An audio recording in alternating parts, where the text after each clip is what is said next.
they say that people of color, our films, our brand, our melanin does not traverse intercontinental.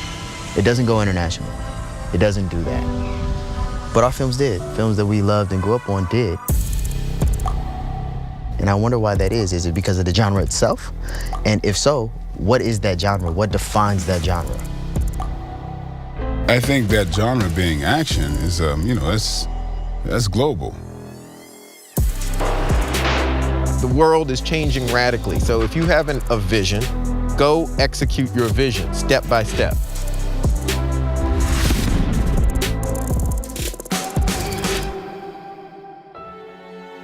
Action's one key defining element of Blaxploitation films, which, by the way, I like to call soul cinema. I love that term a little bit more.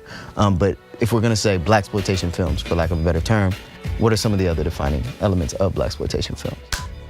I seen from the beginning, the top shot. You had to have somebody running for a long time. You had to have conspiracy. Honest to God, it ain't mine, man. The music is almost as important, not more important than this. It's so effective that even when you do a commercial nowadays that's supposed to have some connection to sexuality, they start playing 70s music. Yeah, Bone Chicka Wow Wow. Yeah, it was such an alive period that you're not gonna see that again. You know what I mean? You can borrow from it, right? But it's never gonna happen again. It reflected some real stuff, right? And so when you just look at how one thing leads to the other, it's just such an amazing, alive time period that just, you can't take your eyes off of it.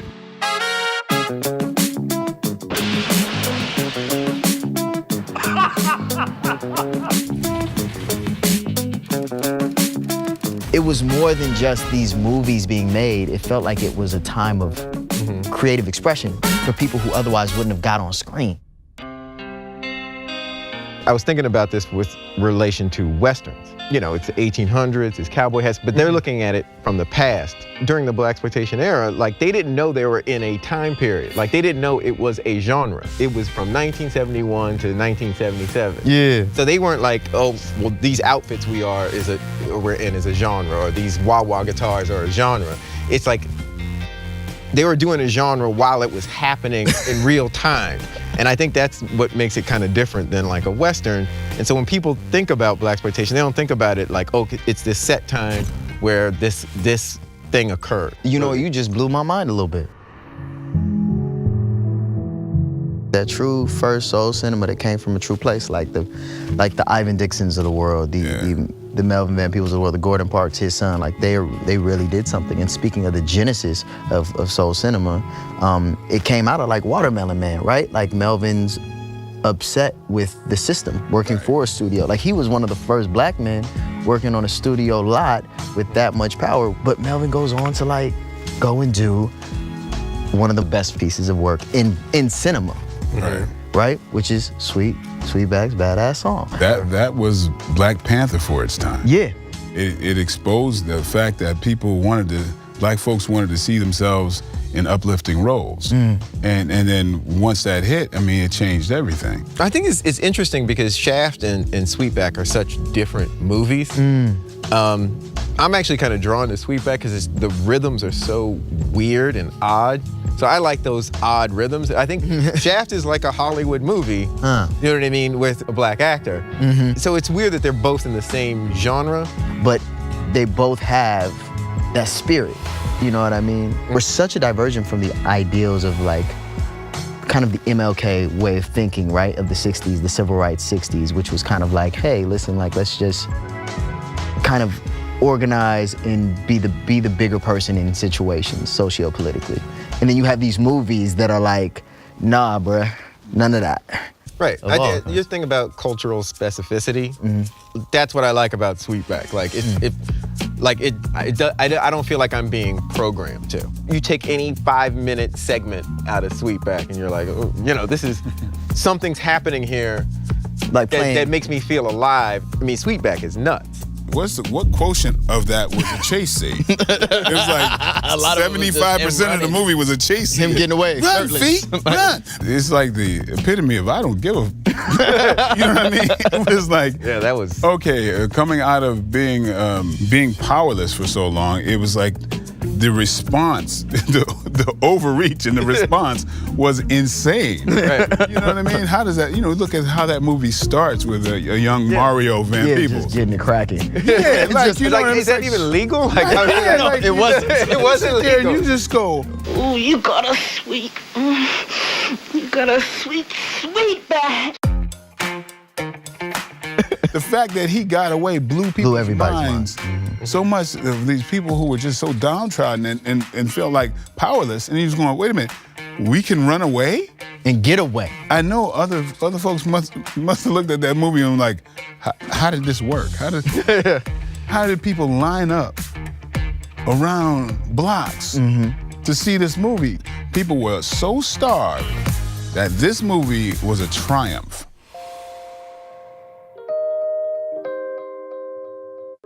A lot of folks, young folks, don't know this. That It's okay, I'm not offended, Mike. Anyway, I try to We can dance fight around later, that a though. little I don't bit. care about all them muscles, Yeah. dog.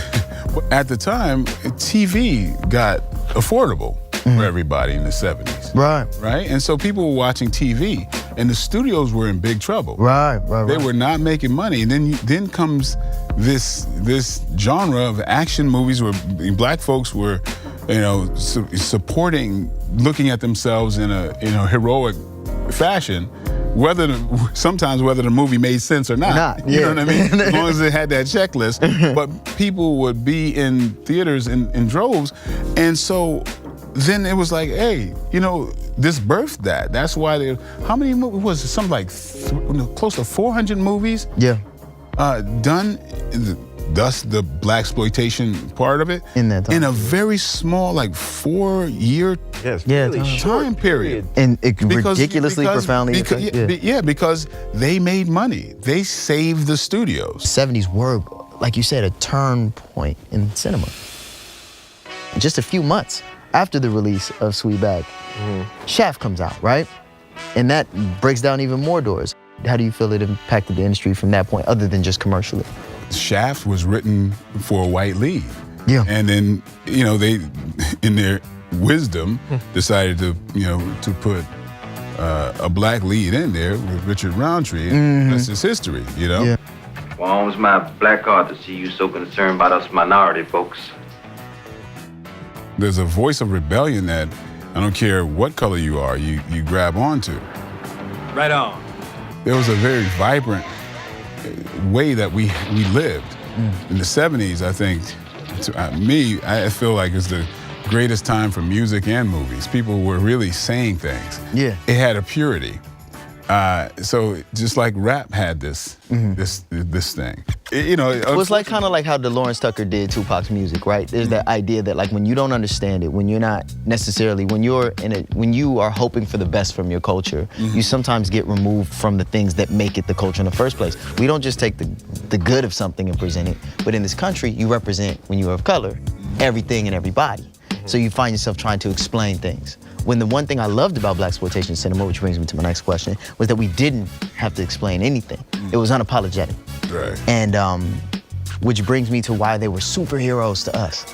Like, they were heroes to us. You know what I mean? Coffin Ed, I love those dudes because they were the first people I saw in a time where I thought, oh, it's just black people being taken down by the man for years and we struggled in civil rights and then suddenly somebody got an education. But in between there was really street entrepreneurs. There were really police detectives. There were people in the world that I came from, growing up in a socially stratified community that did take some agency. The one I was drawn to, I saw it a lot later, so I think I saw it in a different context. But I really like Black Belt Jones. It was just a fun movie. I think I didn't really look at it I just enjoyed the movie. And it was just consistently all the way through. I love the odd rhythms of them. So that's what I was drawn to. Yeah, something unexpected, something like, oh, that's culturally specific. You did some homework here. Yeah. Even if it doesn't fit nicely. All of, like Dolomite. I mean, I love Dolomite. Love it too. It's amazing. I mean, it's amazing. It's like you're looking into the mind of Rudy Ray Moore, right? Yeah. Dance, motherfucker, dance! Dance! Even if it's a pure mess, it's still the purity of that mess is more fascinating to me than just like being programmed to. I want you to take these cheap motherfuckers and wipe your ass with them. Oh no, Dolomite, we'll keep them here. You'll be back. One of the reasons why I even wrote Black Dynamite is the irony that I had not seen characters this alpha. We had these alpha males and females. Very powerful, very strong, the sexuality thing. Yeah, there was a huge amount of credence given to the black woman. You know, as much as there was being taken away and being subjugated and taken advantage of and looked at and objectified, there was kind of almost this weird, also within that fetishization came a glamorization and almost like a celebration of the black woman, a strong black woman. Like you have these women that were like, yo, we here too. No, you stay here till I get back. Do those dishes or something.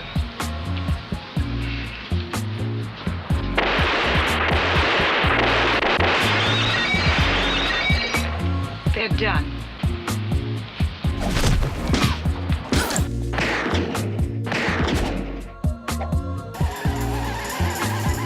That's what I call bad. The word bad ain't got nothing to do with that. Right on, sweet sister. People accuse the movement of becoming, and I'm gonna call it a movement because that's what it was.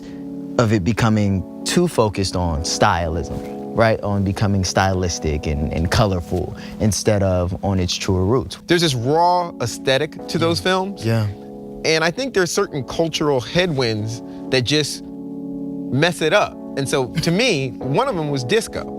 I think disco comes in at like 77. You gonna attack disco, bro? No, but I I think when you have disco comes along, it's like Saturday Night Fever comes along, and it's just a different way of thinking for people. So like you have blaxploitation movies that try to adjust to disco, but it's not the same thing. Not the same. So it's not like it's not Earth, Wind and Fire. It's not Willie Hutch. It's not Marvin Gaye. It's now like they're trying to like disco duckish kind of thing going on that kind of changes the whole rhythm and you lose a step. So it's not like necessarily like it's not Curtis Mayfield street gospel. Yeah, it's not That's Curtis not Mayfield. Like so you take away this aesthetic and the world's kind of changing into this other thing that only lasts like, disco's dominance lasted for what, like 2-3 years. But it was enough to kind of derail that movement because all the things that you would attach to it are somehow like thrown off course a little bit. Yeah. There was a balance where like there's shtick and there's like pastiche, but then there's also reality. There's also raw and really what's going on. We keep saying things like, oh, that was crazy, that was wild. When we look at it for what it is, we talking about a young boy in a brothel who has sex probably before the age of like 12 or 13 years old. But when you listen to the stories of the black men coming out of that time who came from socially stratified communities like that, Richard Pryor grew up in a brothel. He had those exact same stories in his comedy. You know what I mean? Like these were actually realities, right? That were crazy, not to us. We have to say that it's crazy because of who's consuming it outside of us, right? Because everybody went to the theater and went like, yeah, that's what happened to my uncle. That's what happened to my cousin. Just one day I just realized, I'm like, I had Superfly, and the Mac, Willie Dynamite on my wall. Were they not pimps? And I was like, this is bizarre. I'm like, what kind of childhood did I have? First of all, that's freaking crazy. Let me really dig deep into this, and then realizing that there was a reality that where pimps became our heroes. I venture to say, you do the Mac today. They might actually. Man, I mean, what the Mac was about, I mean, you can make a movie about that, and it could be a dramatic masterpiece. I mean, I got a right to live my life the way I want to live it. I mean, being rich and black means something, man. Don't you know that? Being poor and black don't mean shit. We're living in different times. When you and I were young kids, I mean, there were no heroes. We got all sorts of heroes now. But there are kids out there who look up to me, man. Man, can't you see that's just teaching black kids to exploit their own kind? And that's sick. Well, it's not sick, man. It's sick when you get a chance to get out of a rat-infested ghetto and you don't. This piece of cinema, for me personally, gave me identity. But this gave me an identity where I was. It didn't mean that I had to be a pimp, but it also showed me that if I was gonna do something, anything, that you would have to face adversity and you could actually win against the biggest odds there is, which is like the system. You know, that was the biggest thing for me from this cinema. And it's interesting to me that like in this same time period of the 70s, there were movies by like Fellini and like there was movies coming out in all sectors of art that kind of like had the same feeling of rebellion against the form or the normative. It's like we were kind of pressing at the forefront of that in an interesting way. This is a chance, and I want to take it now, before I have to kill somebody, before somebody ices me. Are you with me, Eddie?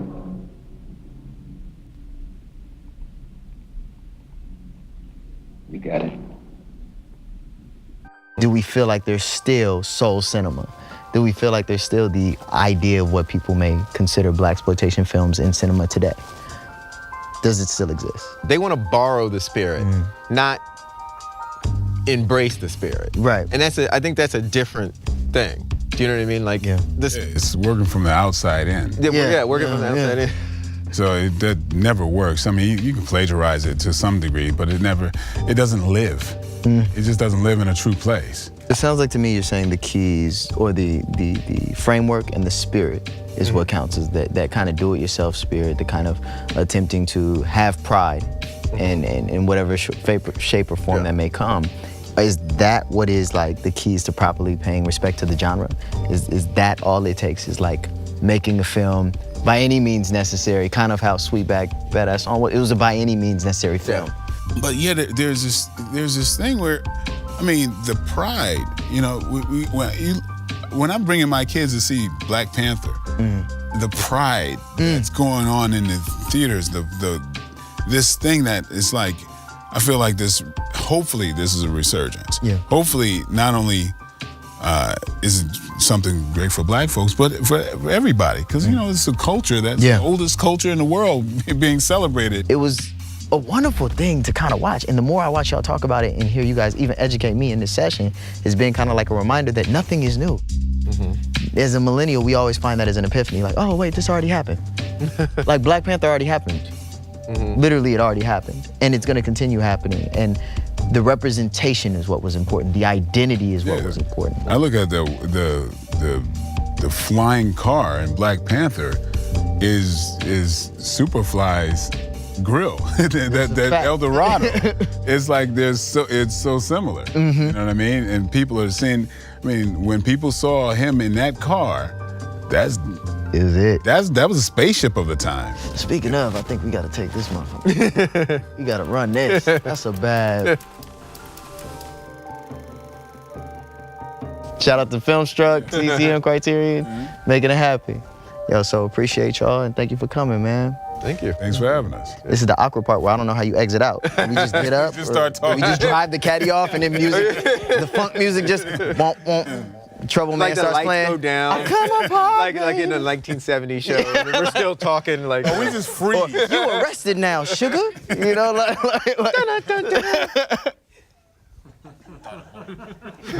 That was actually pretty good. I like that.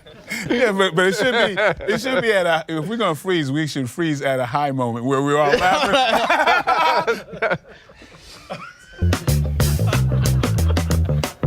There it is. Somebody got that. They had to. Perfect.